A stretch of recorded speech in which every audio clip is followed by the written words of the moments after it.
Saya ingin tahu dari Satria, demo ini mau apa? Silakan Satria. Siap. Terima kasih Bang Karni, selamat malam. Abang-abang, senior-senior yang kemudian hadir pada kesempatan kali ini.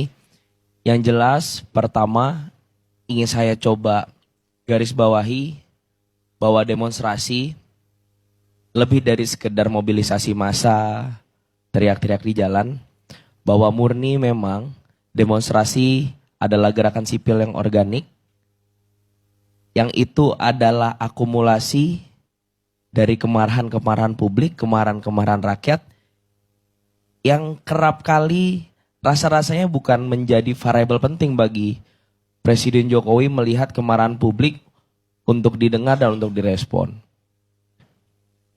Dan di sisa-sisa hari, di sisa-sisa waktu dalam kepemimpinan Presiden Jokowi, kami merasa belum ada, kalau kata anak Gen Z Bang, feel guilty gitu, rasa bersalah.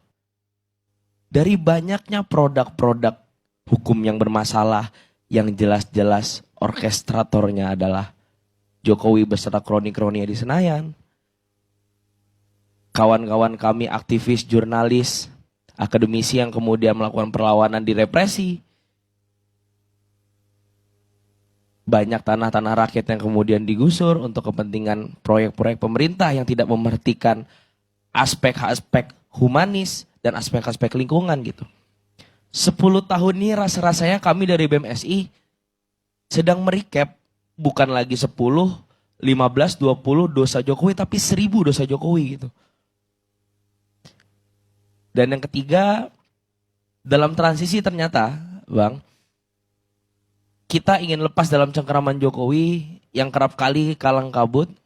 Dalam transisi ini melihat apakah ini menjadi bencana, apakah ini menjadi sebuah hal yang akan mengkhawatirkan gitu bagi dia karena telah gugur sebagai presiden. Dengan banyak mengorkestrasi instansi-instansi, mengorkestrasi struktural pemerintahan baru dengan bahasa orangnya Jokowi gitu. Kami mahasiswa sangat terganggu gitu.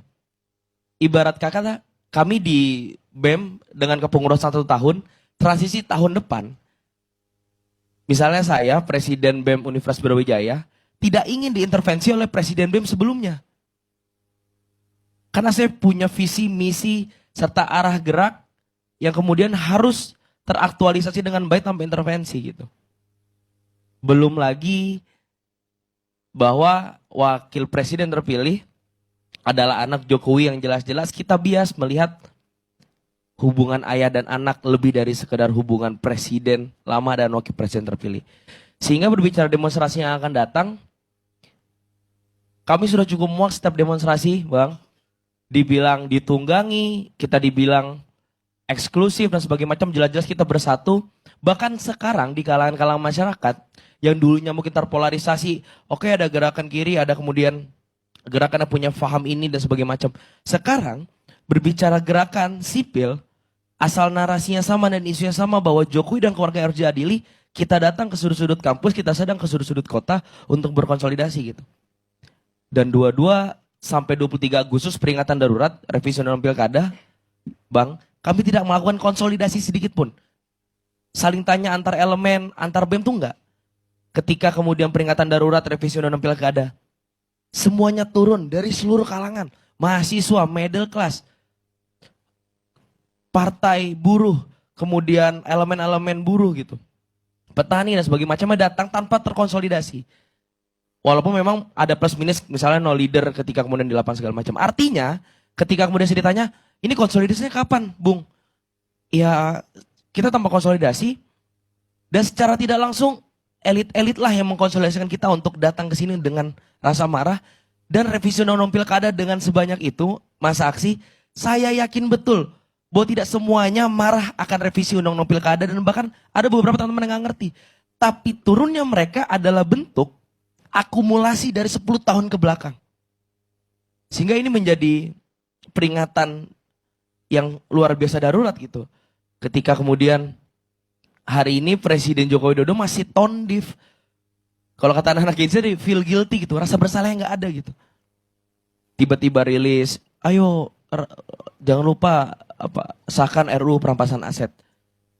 Padahal kan jelas-jelas Pak Jokowi lah yang dibilang sebagai Raja Jawa, berkonsolidasi dengan elit-elit di Senayan untuk menggolkan produk hukum yang bermasalah di setiap tahunnya. Tapi kenapa RUU perampasan aset diserahkan ke publik seakan-akan ayo didorong segala macam. Sehingga full of gimmick gitu. Belum lagi Gibran dengan penuh dinamikanya di masa menjelang dia dilantik. Dan mengapa menjadi alasan kuat bahwa tidak layak untuk dilantik gitu. Dengan ada Fafa adalah sebagai bentuk malunya narasi-narasi yang dulu ketika pemilu bahwa Gibran adalah harapan anak muda, representasi anak muda. Kami anak muda malu ketika representasi kami adalah Gibran. Bang, gitu.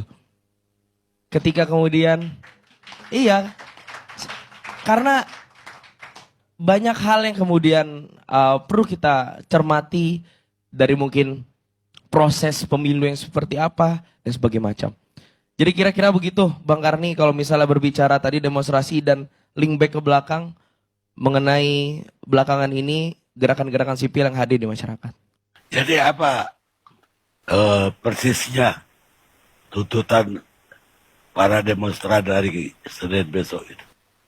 Oke, yang jelas tajuknya pertama Bang adalah mengadili Jokowi dan keluarganya serta merefleksikan 10 tahun kepemimpinan Jokowi plus menjadikan preferensi dan peringatan yang begitu darurat kepada presiden terpilih yakni Prabowo untuk tidak main-main pada variabel yang namanya masyarakat, bahwa variabel masyarakat harus perlu didengar. Jadi sehingga tajuknya itu Bang, kalau bicara tuntutan secara teknis harus dikonsolidasikan bersama teman-teman secara rigid. Yang jelas perkiraan saya ketika mungkin konsolidasi itu akan dilakukan oleh teman-teman di seluruh Indonesia, tidak lain tidak bukan bahwa Jokowi harus bertanggung jawab ketika dia berjanji untuk KPK diperkuat dan dia juga yang melemahkan KPK secara sistematis gitu. Dengan revisi undang-undang KPK gitu.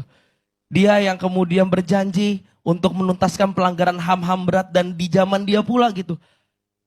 Bahwa sepak bola menjadi satu permainan yang mengerikan karena membuat 135 orang meninggal di Malang Bang. Sehingga kemudian rasa-rasanya 10 tahun ini makin banyak tuntutan yang jelas-jelas kita akan linearkan dengan gerakan-gerakan sebelumnya, reformasi di korupsi di tahun 2019, dan rasa-rasanya tajuk besarnya reformasi masih di korupsi dan adili Jokowi dari 10 tahun kepemimpinannya dan jadikan ini menjadi preferensi kepemimpinan Prabowo Gibran.